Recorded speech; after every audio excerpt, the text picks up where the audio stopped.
I know you. Okay. I'm always make time for you. Come on. Come on. Can we record that? I want to make sure everyone heard that. So, cool. I'll give you your own personal drop later. Don't worry.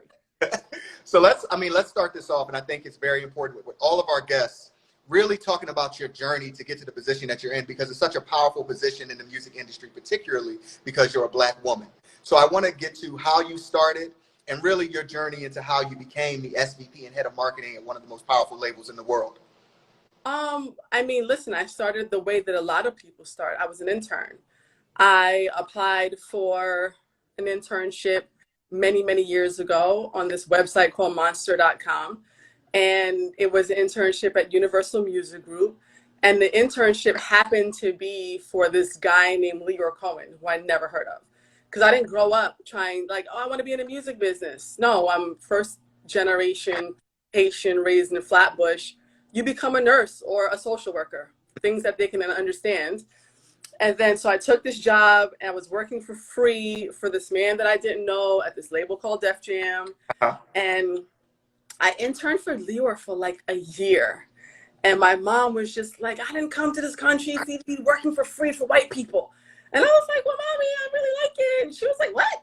Right. But that internship, I wrote it out. And don't get me wrong, it wasn't easy. But I figured out how to get to work every day, did my internship. And then when he went over to Warner Music Group, he said, I want you to come with me to Warner's. And I was like, okay. Right. And we went over there. And then I worked at corporate with him for a while. And, as some of you know, Warner is the parent company of Atlantic. And at the time, Craig Kalman, who's now currently the chairman, was looking for an assistant. And Julie, who's the co-chairman, came over and she was just like, you should go work for Craig. And I was like, I don't know. Right. But I took the job working for Craig, and working for him afforded me the experience to learn the A&R business in and out. Because while Craig is the chairman, he's also one of the most foremost A&R men in this business in multiple genres. So when I got over there, he sold 10 million albums on Sean Paul. He had done, being from Flatbush, he had done a deal with VP Records with the Chin Brothers. Right. He did the Junior Mafia deal. He had signed Garnet Silk and Dawn Penn. And I was just like, yo, this white Jewish man is incredible. This, how do you even know these people? And then he taught me so much about making records and A&R, and just his ear was incredible. And then I went over into marketing because Julie said, you're a marketing person. And I was just like, no, I'm not. She was like, kind of are. And then I took the leap into marketing. I didn't know anything. I was like, I'm just going to try it. And at the time, I was the type of marketer who all I cared about was like really dope pictures. Mm-hmm. One of the first artists that I worked with was Maina. And I remember all I wanted to do was get that big, when you're driving across, when coming down Flatbush Avenue and you're heading towards the bridge in Brooklyn, there's this big ass billboard, like above Juniors on decal. Mm-hmm. I was like, oh man, I just want to get that billboard. Got the budget approved or whatever. And at the time, my co-head, Deani, was already had been in marketing. I was like, yo, Deani, look, I'm going to put this on a billboard. It's going to be amazing. She was like, that's a great photo. I was like, you don't think it's great? She was like, it doesn't say anything. It doesn't say when the album's coming out. What's the album called? I was like, oh, I guess I should add words. I was like, okay. So I'm still not a woman of many words when it comes to my marketing, but yeah, I just wrote it out, and I worked with, Maina was my very first. Mm-hmm. I had DJ Drama's album. Mm-hmm. That was when Drama was like, not this older guy. He was like a real thing back then. I had Big Country King. And then like my first really, really big artist, like Maina gave me my first number one plaque, my first platinum plaque. But then I got with Wiz Khalifa. And at the time, no one was doing what Wiz was doing. Young Black kid from Pittsburgh, touring, doing 1,200 seaters. He lived on this thing called Twitter. Like he could make people do all kinds of shit off of Twitter. He would film himself every day and put out these things called vlogs. And he was just like, oh, just follow my lead. Like, just trust me. Like, this is what the kids are doing. I was like, I guess. He would put it on YouTube. And next thing you know, the tours kept going and going. Then he drops this record called Black and Yellow. And that's all she wrote. And then now we're looking at the business, literally doing everything he was doing independently. I went to Epic for 2 years, which was a short but important stint in my career because I had to learn something different. You know what, Eric, I definitely did work with Lupe. I did the Lasers album with Lupe. Okay. As much as Lupe beefs about Atlantic Records, you could ask Lupe Fiasco. He don't got no problems with me, so I'm straight. But Lasers was amazing with Lupe, so that was super dope. Went to Epic over there. I worked with Tamar Braxton. We went to #1. That was my first female artist I had to really work with. That we did we got a #1 with, and then I came back to Atlantic, and then from there it was Gucci when he first came out of jail, Kodak in between one of his jail stints, Cardi, Meek, Jill Scott. Shout out. To the family. Yeah, just a bunch of people. So, and then here we are now. It's literally took work, sweat, grinding, tons of mistakes, asking a lot of questions, because nothing is given to you in this business, especially as a Black woman. No one's going to come to you and be like, hey, you think you're ready for that next step? No, you have to go in there and say, hey, so this is what I've done. This is what I've accomplished. This is what I want to do next. So how can we get there? And then I'm fortunate enough to be at a company that recognizes my abilities, my gifts, my talents. So every time there's an opportunity for me to move up, we grow together, and now I'm here.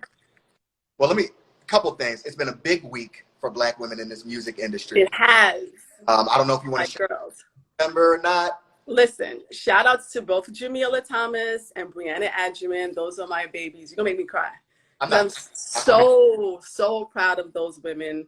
Like, they're both in the Atlanta. Well, Brianna used to be with us, but just to watch those young women grow and flourish, not only as people, but as like young executives in the business, it just makes me proud and really makes me feel like hopeful for where we can go in the future. Because if Jamila and Bree are the stepping stone and they inspire anybody else, even one person, to do more than they're doing today, then it would have all been worth it. Absolutely. I want to go back to something you said early on, right? I experienced, and I'm just curious for those that are listening and maybe out right now or just getting their career started. You said that your mother expected you to have a different profession, something where it's a real job, a little bit more stable, something that you're comfortable with. I went through that. I know my mom is on this live, so I don't want to get it out. But I remember when people closest to me were like, why are you in the music industry? This is a hobby. You need to go and, be a doctor or be a lawyer, etc. What made you persevere and say, you know what, this is my passion. I want to keep doing this because this is what I love, versus saying, you know what, let me find something a little bit more stable, something that I may not love, but I know that I can have a steady career in life. I'm not one of those people who grew up feeling like I want to work in the music business. I came into this thing, and when I got there, I realized that I wasn't doing what I do now. So I didn't consider myself a creative, but I was just working. I was working for the chairman of the #1 Black label in the business. And I worked really hard, and I liked the fact that this is the type of business where when you work hard, you can see the results of your work. And at first, I just wanted to continue to do things that I can see. I didn't realize that meant that you're a creative person. Like, some people could just work and never see where their work goes. That's one of the many joys of doing what I do and the way that I do it. I love seeing my work visually. I love other people seeing it. I love that interaction with people. And when I realize that I'm really good with certain kinds of people, because everybody can't talk to artists. Right. That's not for everybody. The wrong conversation with an artist can turn the whole shit into a shit show. Yep. When I realized my ability to do that, to talk to creatives, it was just like, I was young. And when you're young, you don't listen to your parents anyway. So I had the freedom of ignorance. Ignorance is bliss sometimes. I didn't care about, I have to pay bills. I don't care if my cell phone gets cut off. Yeah. I just want to go to work every day. Right. So it was like, just the ignorance, the bliss of youth, you know what I mean, was what it is. Because I don't know if I was older and I had many responsibilities, if I would have taken the chances that I took with, at the time, my life. It wasn't even a career, it was like my life. Like the decisions you make, excuse me, the decisions I was making then would change my life forever. But as a young person, listen, you're not always going to make your parents happy. You're not always going to be, in a situation that is going to make them feel like all the work they did was worth it. But sometimes, you have to, as they would say, let go and let God. And here we are. So what does your current position entail? You're SVP, you're head of marketing. Can you walk me through a day, or is every day different? I I know, mean, but the day, it's the same thing, right? Not you, Ashley. To a certain extent, it's the same. It's kind of the same thing. Finding new and innovative ways to break talent, period. Right? What that looks like is what changes.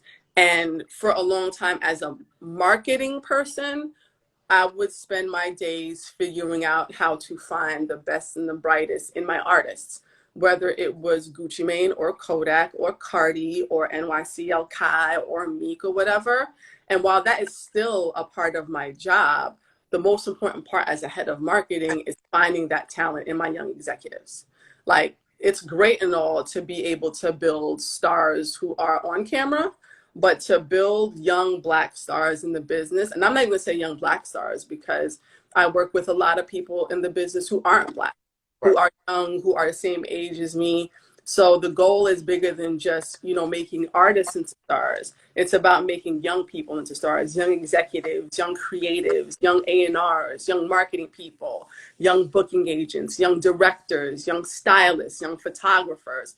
Like the ability to recognize that kind of talent, that's what's been my focus recently. So over the last few years, like literally the other day I was sitting there and I was like, yo, I'm so proud of where Flo and Gala is, because Flo was roller skating on the set of All the Way Up Mhm. and just happened to take a few photos on set that day. She had her camera, and my son's father, my fiance, was the producer. She sent him the photos and he was like, hey, look, this photographer girl sent me some pictures. And I was like, oh, this is super dope. And I called her. I said, hey, can you take some pictures? And I think the first thing she shot was BTS. Hi, Flo. Was BTS of Cardi at Kimmel in Brooklyn, I think. But it was like, she didn't say, hey, I'm a photographer. She was very like, I like to take pictures and da da da da da da. But now she's like, I didn't make her to a star. She was already talented and amazing. And now she's one of the young premier Black female photographers. Black and female just happen to be part of the conversation. She's just an amazing photographer. So being able to do things like that is what I really want to be doing right now with my career. And I'm glad that, the young people trust me and they return my calls and, they answer the DMs, like the other day, Yasha's not a young director, but Yasha's been directing for a long time. We called him and we're like, yo, and Yasha's not a young Black kid, but he's just dope. And we were like, we need a lyric video for Uzi. And he gave us this What's Up lyric video. Killed that shit.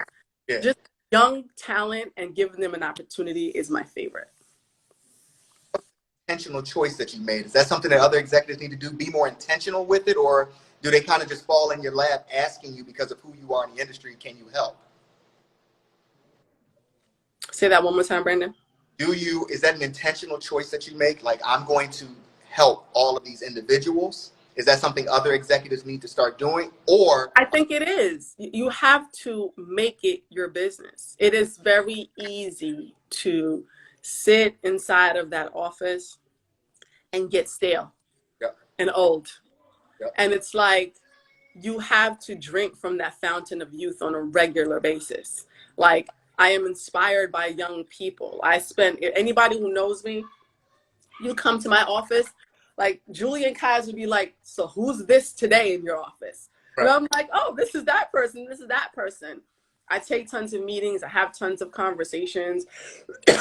And this is not about oh, hey, let me give you this opportunity so that I can eat off of you. That's not what this is about for me. It's about really giving people a shot. Somebody gave me a shot. Mm-hmm. So, and everyone may not win. Some people are not prepared. Some people will not live up to the opportunity. But so what? So fucking what? Give them the chance. Like, you gave them a shot, and maybe they weren't prepared the first time. They might need a little bit more time and say, hey, I'm ready now. Sure, I'll give it to you again. You know what I mean? Like,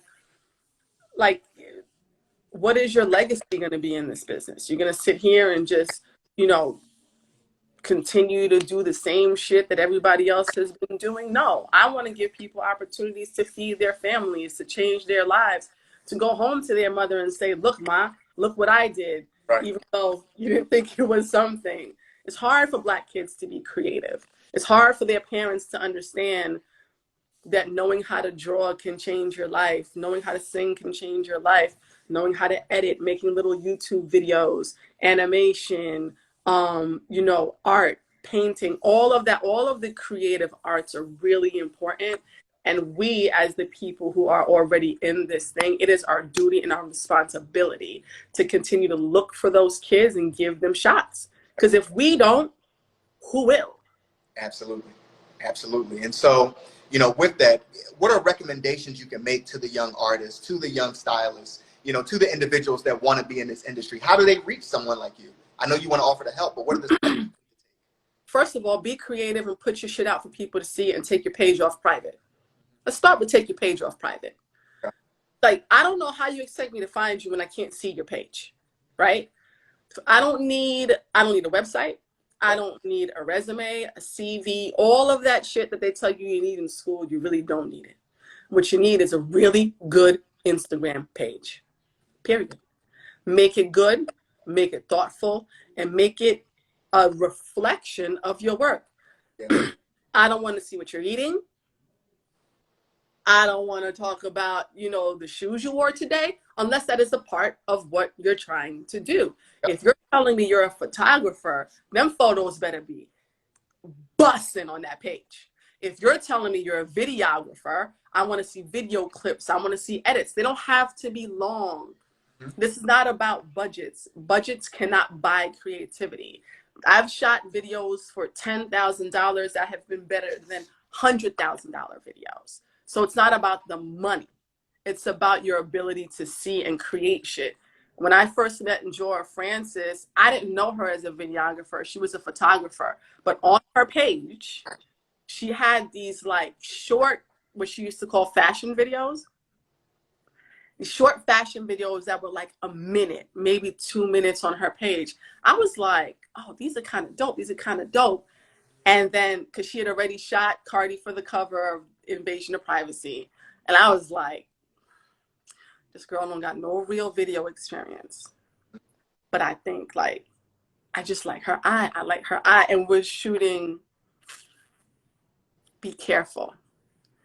And it was like, my heart was beating. I was like, who's going to shoot this video? We came off of fucking Bartier Cardi with Petra Collins. Right. If you don't know Petra Collins, Petra's like, she's young, but she was shooting for Gucci and all this other stuff. Fucking Jora had like some photos with like Fashion Nova and some other stuff, and she didn't have a lot of followers, no real history, but I was like, all right, if you could write something, we'll show it to her. And she said, I like it. And then we shot it, and then that's all she wrote. Now she's shooting for Rosalia and Jennifer Lopez. But don't get me wrong, I was like, my heart, I was like, if I fuck this up, I'm gonna look crazy. But we took a shot and kept it pushing. But it was because of her Instagram page. Her Instagram page showed her talent. Like, you go to Lone Wolf's page, it shows his talent. This young girl in Brooklyn, her first name is Annie. I fucking hate that I'm forgetting her last name right now. It's Annie something, a young Black girl. And I saw a clip on her Instagram page the other day. And I hit her like, yo, could you do blah, blah, blah for blah, blah, blah? And I'm just waiting for her to deliver this thing on a premiere artist. And she was just like, oh my God, I'm so excited. Thank you so much. I'm just like, sis, no, thank you. I don't have the gift that you have. Annie Bursey. Thank you, Flo. So I'm excited to work with her. I love her work. I can't wait to see what she does. Like her photography is amazing, her editing is amazing. So I'm excited to see what she does. Again, because of her Instagram page. Dope. That's dope. And so can you tell us, if you can't, no worries, any projects you're excited about that you're working on that are going to be released this year? Well, okay, so there's a couple. So I have my own projects, right, where I have a roster that I am personally responsible for, Right. right? I'm super excited to see what Meek Mill brings to the world when he comes, whenever he comes. I mean, if we don't get this next Cardi album out this year, I'm gonna shoot somebody. So that's exciting. But we have, like, there are other projects on the label that I'm just excited about. Like, I'm super excited about Jack Harlow. He's worked and he's grinded and he's pushing. We have a young female rapper from Memphis named Juicy Fruit. Fire. Like, that girl can rap her ass off. I love Mahalia. She's out of the UK. Simba's from the Bay. He's amazing. I mean, there's so much dope shit. And I feel like I'm forgetting people. The last Kehlani project was so dope. I was so excited to have that during this quarantine. We have such a like diverse roster that allows us to feed different parts of our personality all the time. So like, I'm excited for all of it, for real. I really am. But those are just to name a few. Awesome. Yeah. Got you.